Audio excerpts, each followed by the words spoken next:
Hi hello friends, நான் உங்கள் SKA பேசுகிறேன். ரஷ்யா தாக்குதலை வேறு வழிகளில் செய்ய ஆரம்பித்துள்ளது. மீண்டும் அணு ஆயுதங்கள் பயன்படுத்தப்படலாம் என்ற பெரிய பேச்சுக்கள், சர்ச்சைகள் வர ஆரம்பித்து விட்டது. என்ன கொடுமை பார்த்தீங்களா? இன்னைக்கு 2-3 முக்கியமான விஷயங்கள் பார்க்க போகிறோம். எல்லாமே ரஷ்யா உக்ரைன் போரை பற்றியது.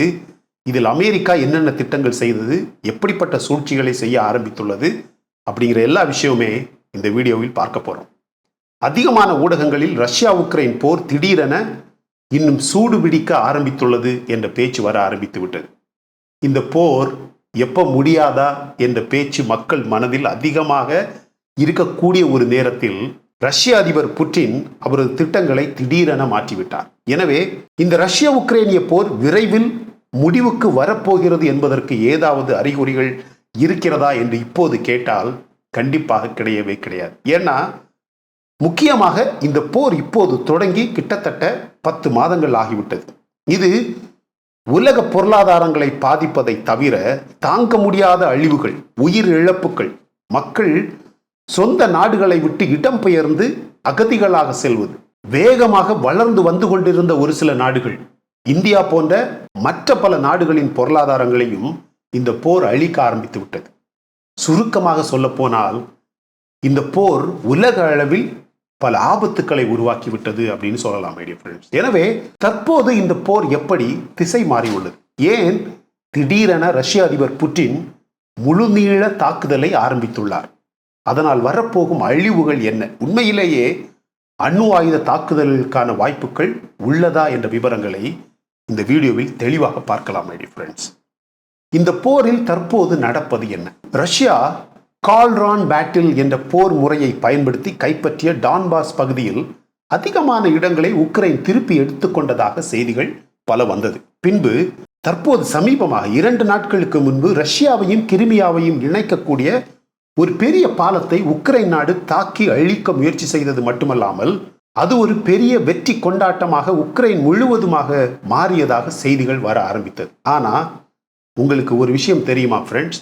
பலரும் பல செய்திகளை வெளியிட்டிருந்தாலும் ரஷ்யா சென்ற மாதம் செப்டம்பர் மாதம் 20ஆம் தேதி வரை ரஷ்யாவின் முழு படையை இந்த ரஷ்யா உக்ரைன் போரில் இறக்கவில்லை. மாறாக ஆல்மோஸ்ட் 3 லட்சம் ரஷ்ய படை வீரர்கள், முக்கியமாக இளம் வீரர்கள், ரஷ்யா உக்ரைன் எல்லையில் இருக்கக்கூடிய எல்லை நாடுகளில், பெலாரஸ், உஸ்பெகிஸ்தான் போன்ற எல்லை நாடுகளில் அந்த வீரர்கள் இருந்தார்கள் என்ற உண்மையான தரவுகள் தற்போது வெளிவந்துள்ளது. அந்த வீரர்கள் அனைவருமே இந்த ரஷ்யா உக்ரைன் போரில் நேட்டோ வீரர்கள் அல்லது நேட்டோ நாடுகள் போரில் இறங்கினால் மட்டுமே பயன்படுத்தப்பட வேண்டும் என்ற நிலையில் நிலுவையில் வைக்கப்பட்டிருந்ததாக சொல்லப்படுகிறது. தேவைப்பட்டால் படிப்படியாக பல பிரிவுகளாக உக்ரைன் நாட்டின் பல பகுதிகளில் பிரிந்து நகர வேண்டும் என்று வைக்கப்பட்டிருந்த வீரர்கள் அவர்கள். இப்படி பல ஆயுதங்கள் கூட நிலுவையில் இருந்ததாக சொல்லப்படுகிறது. ஆனால் இதுவரையிலும் பல கிராமங்கள், நகரங்கள் உட்பட பல பகுதிகளுக்கு ரஷ்ய படை இந்த கால்ரான் பேட்டில் முறையில் மட்டுமே போரை நகர்த்தியது.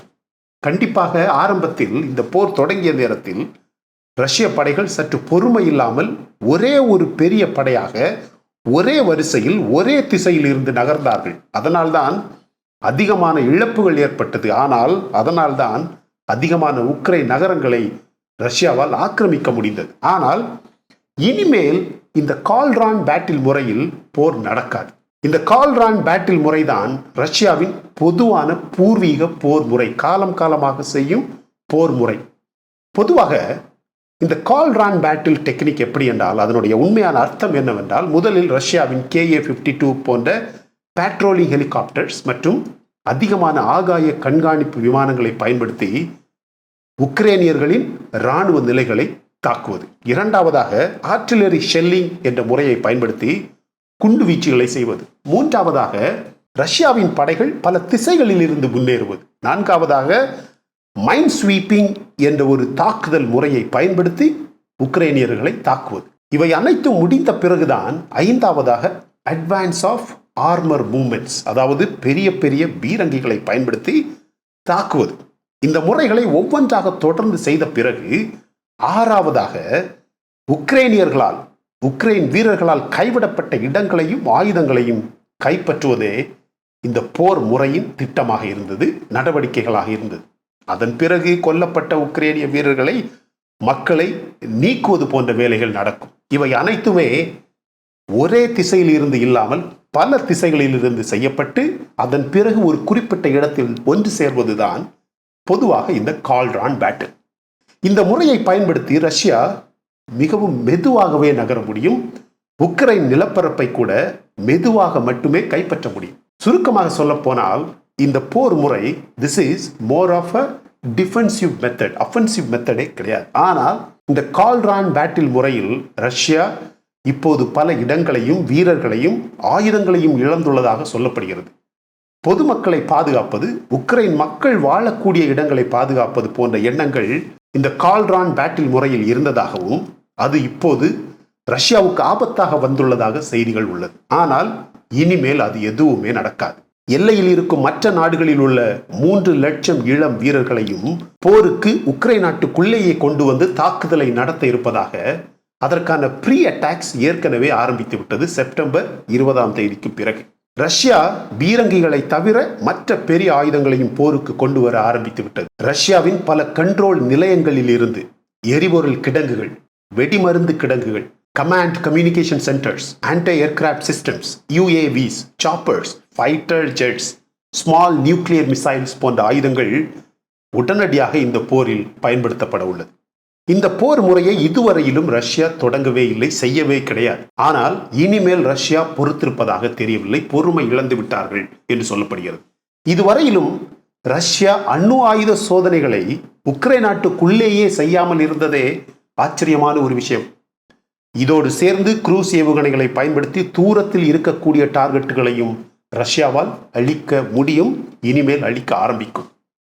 ரஷ்யா வீரர்களை இழந்தது, ஆயுதங்களை இழந்தது, இடங்களை கூட இழந்ததுன்னு பல ஊடக செய்திகளை பார்த்துருப்பீங்க. ஏன் ரஷ்யா தோல்வி அடைகிறது என்ற செய்திகளை கூட நீங்க கேள்விப்பட்டிருப்பீங்க. ஆனால் உக்ரைன் மற்றும் மேற்கு நாடுகளின் பல ஆயுத கிடங்குகள் மொத்தமாக அழிக்கப்பட்டுள்ளது, அடையாளம் தெரியாமல் அழிக்கப்பட்டுள்ளது.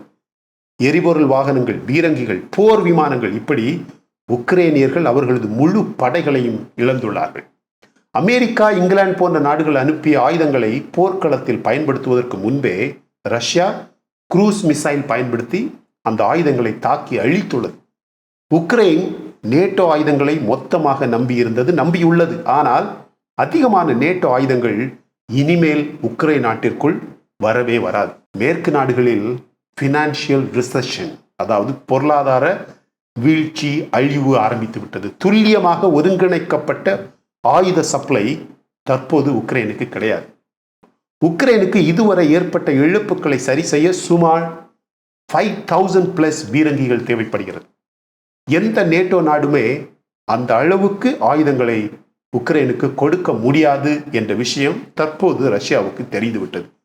பணமும் இல்லை, மேற்கு நாடுகளில் பணமும் இல்லை, ஆயுத உற்பத்தியும் சப்ளையும் இல்லை. தற்போது இந்த போரினை தொடர முடியாது என்று செலன்ஸ்கி சொல்லியுள்ளார். செலன்ஸ்கி மீண்டும் மீண்டும் பொய் பேச முயற்சித்தாலும் ரஷ்யா தற்போது முழு நீள போரை ஆரம்பித்து விட்டது. ரஷ்யா மீண்டும் ஒரே வரிசையில் மொத்தமாக அனைத்து வீரர்களும் இணைந்து ஒரே ஒரு திசையில் இருந்து மட்டுமே போரினை தொடர முடிவு செய்துள்ளதாக செய்திகள் வர ஆரம்பித்து விட்டது, ஆதாரங்கள் வர ஆரம்பித்து விட்டது. நேட்டோ மற்றும் ஜோ பைடனுக்கு ஒரு பெரிய தோல்வியாக இது தெரிகிறது. பைடன் இப்போது வேறு வழியில்லாமல் குழம்புவதாகவும் இன்று காலையில் செலன்ஸ்கி மற்றும் பைடனுக்கு இடையே ஒரு பெரிய நீண்ட பேச்சுவார்த்தை நடந்ததாக செய்திகள் வந்துள்ளது. புட்டின் சொல்லும் விஷயங்களை பார்க்கும்போது கண்டிப்பாக உக்ரைன் இன்னும் ஒரு சில மாதங்களில் இல்லாமல் போய்விடும். புட்டின் மீண்டும் அணு ஆயுத தாக்குதல் பற்றி பேச ஆரம்பித்து விட்டார். இன்னும் கூட நேட்டோ இந்த போரில் வருமா என்று கேட்டால் கண்டிப்பாக வராது. உக்ரைனிய நகரங்கள் மீதான தாக்குதல்கள் திடீரென அதிகமான காரணத்தால் தான் பைடன் புதியதாக ஒரு கண்டனத்தை அனுப்பியுள்ளார். மீண்டும் உக்ரைனுக்கு $15 பில்லியன் அமெரிக்க டாலர் பணத்தை கொடுக்க முடிவு செய்துள்ளதாக தெரிகிறது.